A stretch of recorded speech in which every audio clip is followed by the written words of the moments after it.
Hey everyone, and welcome to a very special chat here on Hangfire. We have a unique talk today, and we're welcoming back a couple guests to help us out in this conversation. Scott Galupo is back. He's the host of Keith Richards' Riff Cousins, the great video series here on YouTube. And Ian McPherson is back too, the creator of the amazing Stones website, timeisonurside.com. Scott and Ian, so great to have you back. It's great to be back. Thanks for having me. Great to be here and do this with Scott too for the first time. Absolutely. I'm looking forward to it. Before we start, I thought I'd give everyone listening some context on this talk. But basically, all the buzz and the reviews on the new album, Hackney Diamonds, kind of brought this on. We kind of noticed that it kind of stirred up some very familiar chatter among fans and critics. And without fail, it happens every time. The conversations always loop back to the usual suspects in the Stones catalog. The classic Jimmy Miller albums, or as we affectionately call them, the Big Four: Beggars Banquet, Let It Bleed, Sticky Fingers, and Exile on Main Street. And it's that run of albums that we want to focus our talk. And we're here to kind of shake things up a bit. We kind of want to dive into the discussions surrounding those albums and, in a way, poke at the narrative bear, if you will. Fans are super confident that these Big Four represent the, quote, true Stones.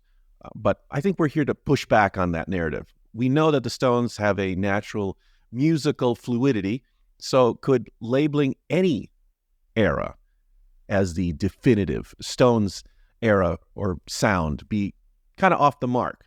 So that's a question for today, and that's what we're going to be focusing on our talk. So using all that as a springboard, my first question to you both: should the Stones really be defined by these classic four albums, Beggars Banquet, Let It Bleed, Sticky Fingers, and Exile on Main Street? No. I would submit to you guys and everybody listening that you could take the box set, the London Years singles collection that came out the same time as Steel Wheels that Alan Klein's company released, just the singles from 63 through 71. So it has some of Sticky Fingers on it. It's got Brown Sugar, Sympathy, Honky Tonk, a couple from, well, actually Honky Tonk Women's not even on the Big Four. You could just take that box set of the singles they released on ABCO, and they would still be legends. Still second to the Beatles, but just those singles alone, they would be legendary. And the rest of the Big Four, so-called, it's just gravy. In my opinion. That's a bold statement. Absolutely, I'm with you because there's enough there already. Absolutely. If they had died, not just Brian Jones, if they stopped recording, we would look back and that body of work alone would have them in the pantheon. But because they keep adding to it, we feel like a lot of critics, the marketplace, combined with critics, the greatness gets diluted the more you add to somebody's body of work. But it's still there. Whatever came after it, whatever you think of it, it's still there, and it doesn't make it any, like Paul McCartney's solo career doesn't make the stuff he did with the Beatles any less or more great. Because the Stones are the same band on the same shingle doesn't make that stuff any more or less great. Well, I would one up you and say that even if you just take the Honk compilation and nothing before that, they'd still be legends. How about that? Yeah, absolutely. Yeah. Ian, what are your thoughts? Yeah, well, when we're talking about, are they defined by the classic albums? So my two main points that I wanted to sort of discuss and challenge in this discussion are the Big Four really their peak, right? Is that the very best music they've done and nothing before or since compares? And is it really their identity? Is that what the Stones is? And we're almost like the beingness of the Stones. And everything before they were getting there to their real identity that started with everything after is less the case. I completely dispute that. And just on that question, and I think that the Stones' identity is a malleable thing. There's both a continuity in everything they've done and constant change as well. There's both those things in tension. And I always, when we have these kinds of discussions, I always think of a quote from Mick Jagger in '71. So this was at the time of the Sticky Fingers release.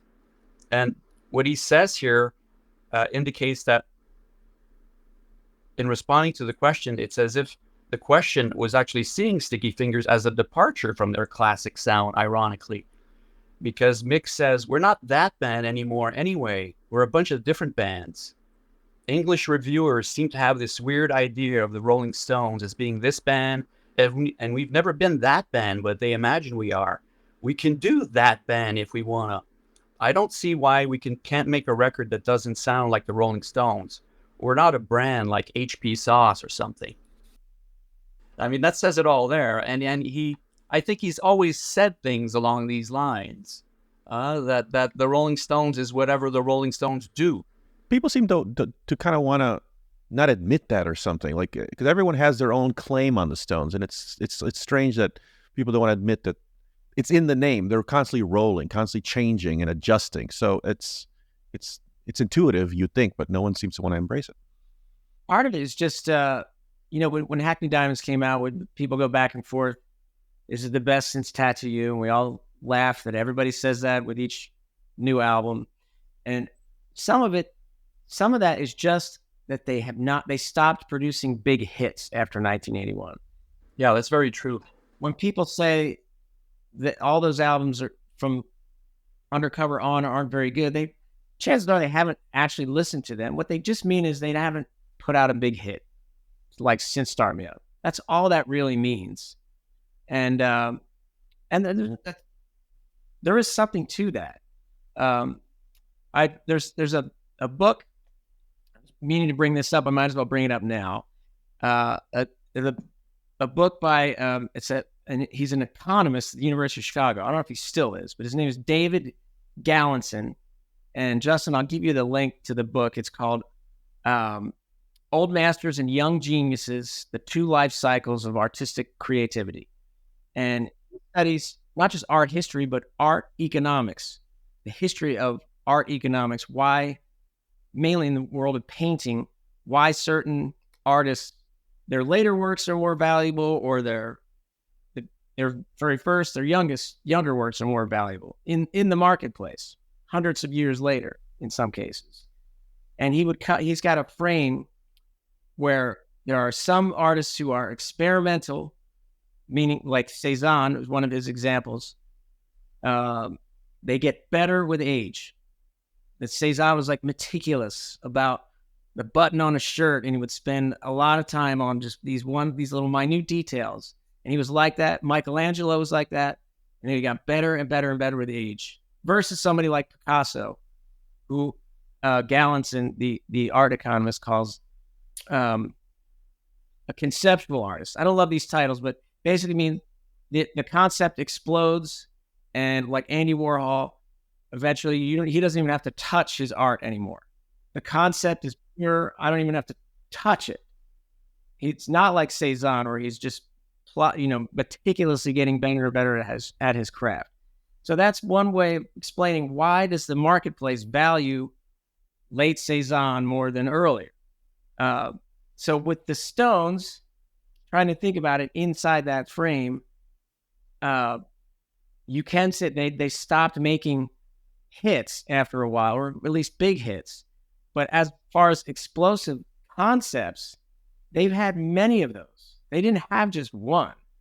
The beginning of Beggars Banquet was a new, they call it a rebirth, but they didn't ever sound like that before.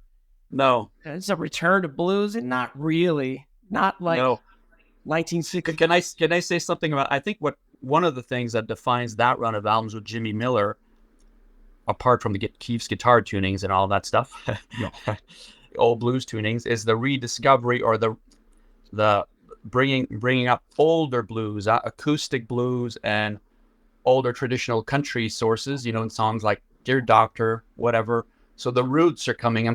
We're calling it's a bit like Stones and root music, the roots, plus this hard rock sheen that comes in, with Mick Taylor, and maybe I'll have a bit more to say about that later on, but I just wanted to interject that. Yeah, Stray Cat Blues. I mean, they're Chess Records blues covers in 1964. That's not the kind of blues roots they're returning to really with Beggars Banquet. They didn't sound anything like that. No. So, Prodigal Son. Right. So, I like to think of them as getting better with age, but they've always constantly tinkering and experimenting. They're not just like Picasso or Andy Warhol or Sylvia Plath, where boom, here's my thing, and that's it. Which can be great in its own right, but yeah, they were tinkerers. That's a great way of putting it, and they were doing it consistently throughout their career. Before we leave this concentrated area of the album, these 4 albums, what would anyone say would be the if people have been consistently tying these 4 together throughout the years, and the legend grew and grew, and they're constantly being, paraded out again and again as the top 4. Objectively, could we at least identify any particular criteria or characteristics of these 4 albums that would tie them together, that you could see why people would elevate these up? Or is there anything that truly we could spot and go, well, they were doing X, Y, Z on these 4 albums, and you got to give them that? Is there anything like that happening? I think in that period, what they did do, and they did create a series of, especially on Beggars Banquet and Let It Bleed, of archetypal, I wouldn't say archetypal, their biggest war horses: Sympathy for the Devil, Street Fighting Man, Jumping Jack Flash, Honky Tonk Women. Not just on the albums, but the singles: Midnight Rambler, Give Me Shelter, which became the set list. I mean, they left that bit in the late 70s and early 80s, but when they came back with Steel Wheels and started doing these shows that were more like, let's comprehensively do the whole career, well, those songs come up. So they have these, especially on those first 2, Beggars Banquet and Let It Bleed, those really mythical classic songs. And you've got also Jimmy Miller coming in, and this is the late 60s, and rock music is starting to become recorded more properly, especially bass and drums. If you think of late Beatles, like the White Album and Abbey Road, so there's a fatter bottom.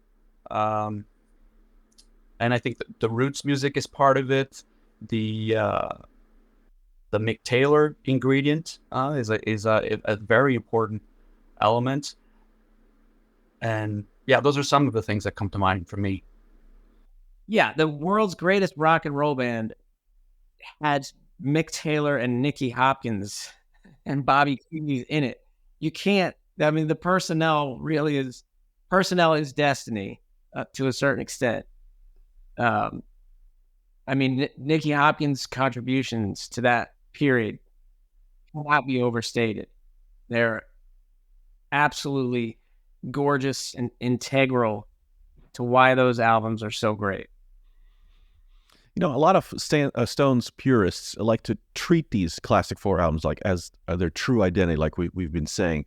But I think we're going into this direction now that an argument could be made that this period, in fact, actually was an outlier in their trajectory in a weird way. And we're kind of alluding to that now. Maybe we can dig into that a bit more. And I guess the second part of this, if we want to attack this later, is there an era that properly defines the Stones? Anyone up for that one? My thing with the, I don't know if it's necessarily, we're not attacking, or I don't feel I'm attacking Stones fans. I think what I see mostly is coming from classic rock fans for whom the Stones are one of the bands they esteem and appreciate, but they don't necessarily know the whole catalog, especially post Tattoo You. And they tend to be very, I would, without getting into stuff about racism, but very white rock, blues rock centered, as opposed to the because if I was to say what are the three things I was thinking about this that define the Stones for me, the first one is that for me they're a definition of what rock and roll is. The way they swing, and we can go into all the, especially on their rockers, right? Starting from Down the Road a Piece to Too Tight, let's say. And I think there's something essentially Stonesy there.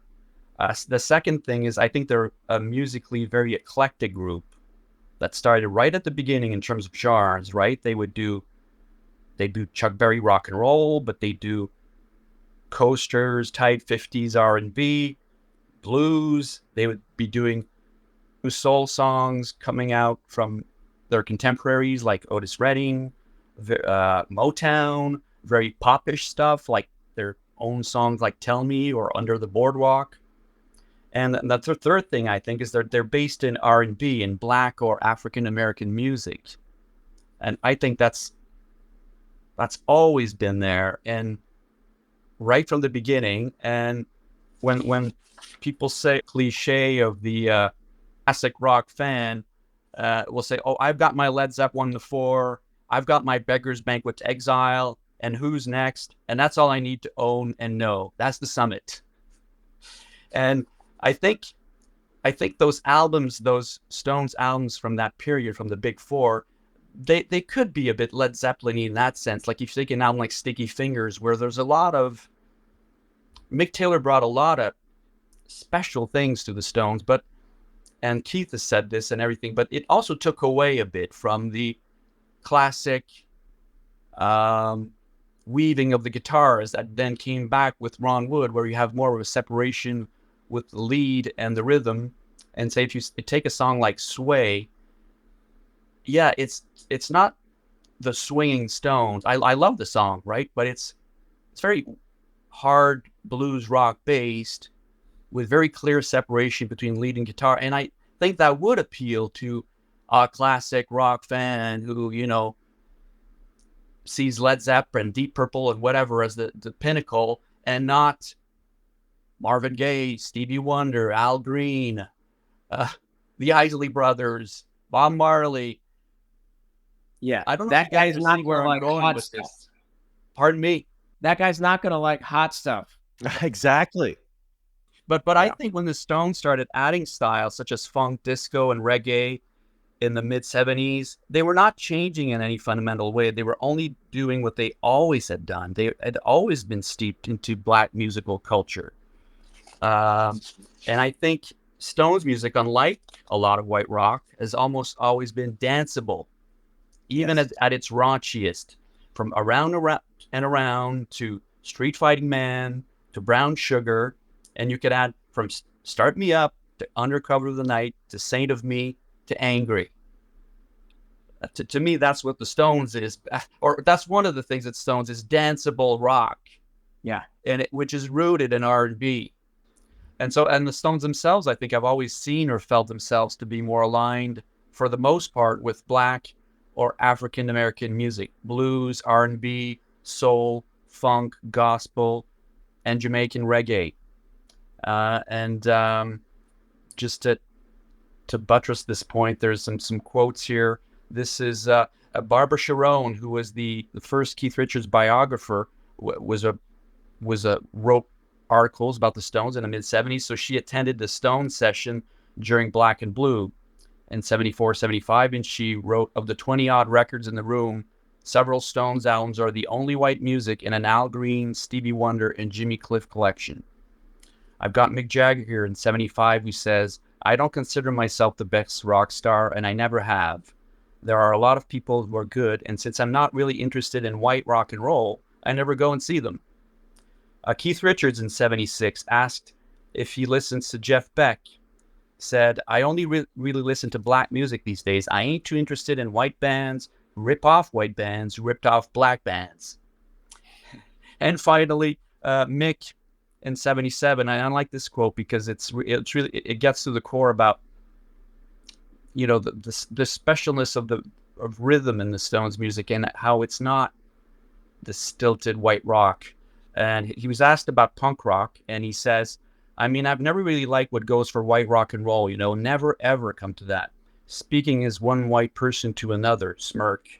No, I just can't dance to it. I find it very, very difficult to dance to white people playing because they get all the accents wrong.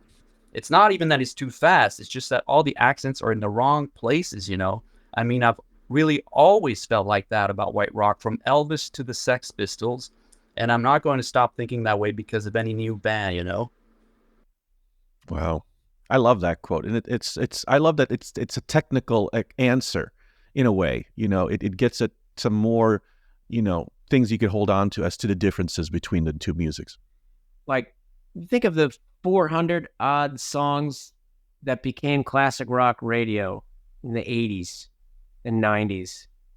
So much of it is just like Smoke on the Water, Grand Funk Railroad. Like, those songs are fine, but my God, Smoke on the Water still is like a young guitar player will try to learn that riff, and that's great. More power to you. But I would rather listen to Hot Stuff or Hand of Fate over those kinds of songs every time. Every time. There's a guy who used to write for the New York Times, a critic, I might mispronounce his name, but Kalefa Sanah, Sanneh. He was a really prominent critic. He had an essay in the New York Times, mid-2000s, about what he called rockism. Yeah. And what you're talking about, that stereotypical rockist, is overrating, or only a song like Sway or Rocks Off or Brown Sugar, guitar-driven, hard rock is the summa of what rock and roll is, and anything that's dancey or pop is somehow more transitory and ephemeral and disposable. You know what I mean? And that's rockism. So a lot of critics of the Stones only like their rockist rock, if you will. And I would say, well, then they don't like the Stones, really, for who they are. And part of this is self-reinforcing. This judgment gets made, and then it gets written, and somebody reads it, and then they just keep regurgitating it down the years. Like this recovery from their Satanic Majesty's request, when Jumpin' Jack Flash is the rebirth of psychedelia, whatever, psychedelic rock. And I was not old enough to be living through that, obviously, but they put out 2 albums in 1967. I mean, can you imagine how dead were they? 1966 was a year before they had a massive hit in Paint It Black.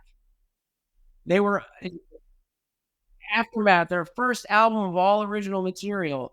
How dead could they have been in 1967 that they needed to be reborn? That's ridiculous. Ridiculous. But that judgment keeps getting repeated through generations now. That Beggars Banquet is a rebirth from those albums didn't even sell that well. Beggars Banquet, Let It Bleed, Sticky Fingers did. Exile, Main Street, those albums did not sell that well. That's true. Yeah, and then Let It Bleed and Beggars Banquet didn't have a hit single. I mean, they weren't as Decca then wasn't as market savvy as when they started with Rolling Stones records, right? They didn't release Sympathy for the Devil as a single or Gimme Shelter, and that hurt sales as well. Yeah, Jumpin' Jack Flash and Honky Tonk Women were just singles. They weren't on those albums. Right, and they came out 6 months earlier. Yeah. So I just think it's just, and their Satanic Majesty's request is underrated. Like, we love you. Of course. We love you. And Have You Seen Your Mother, Baby, Standing in the Shadow are amazing songs.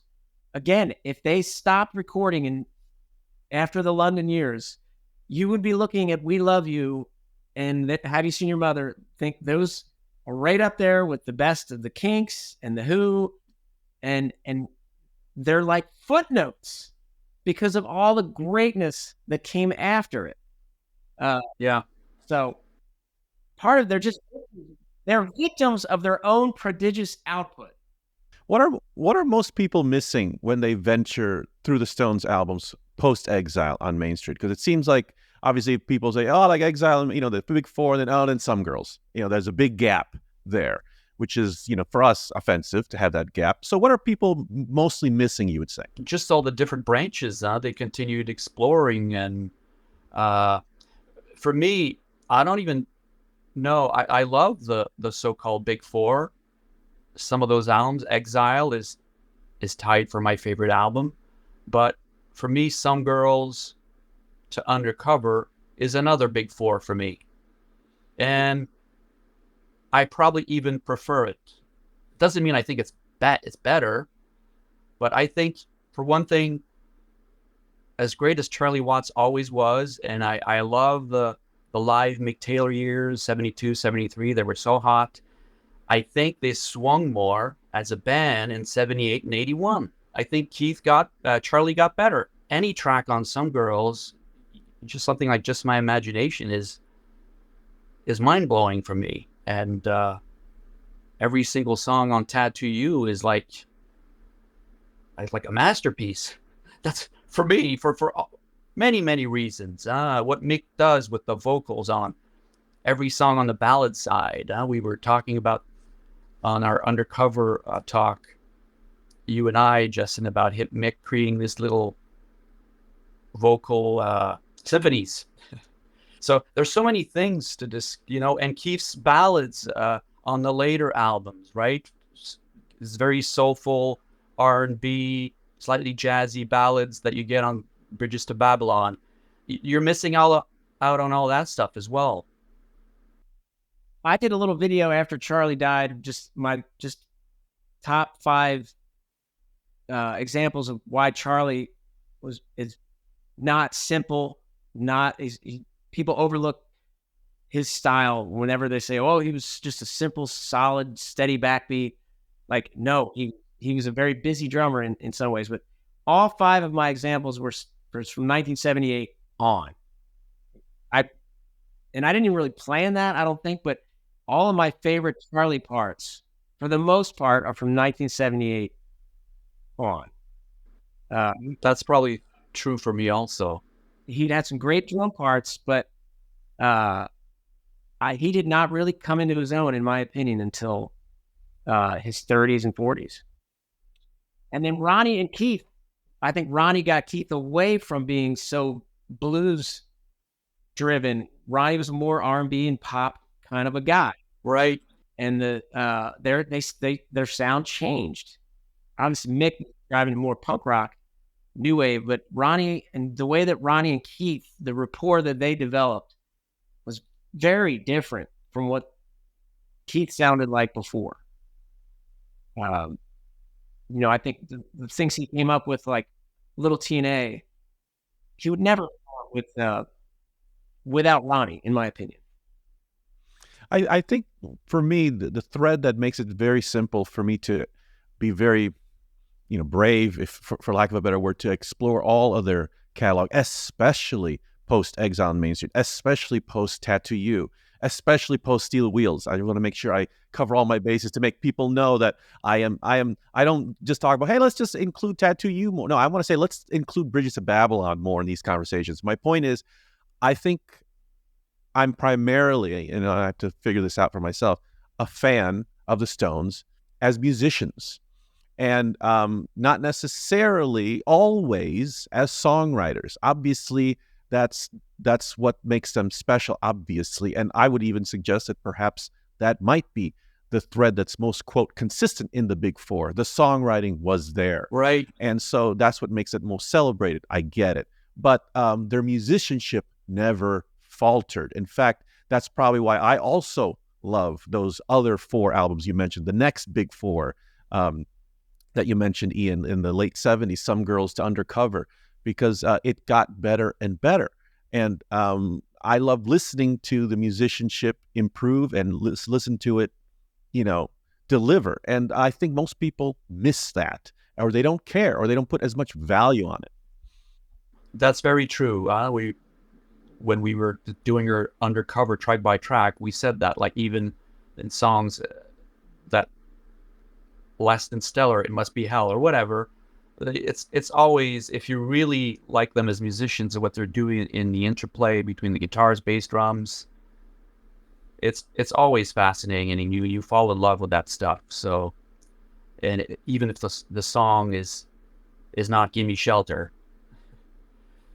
it's you can love it just as much.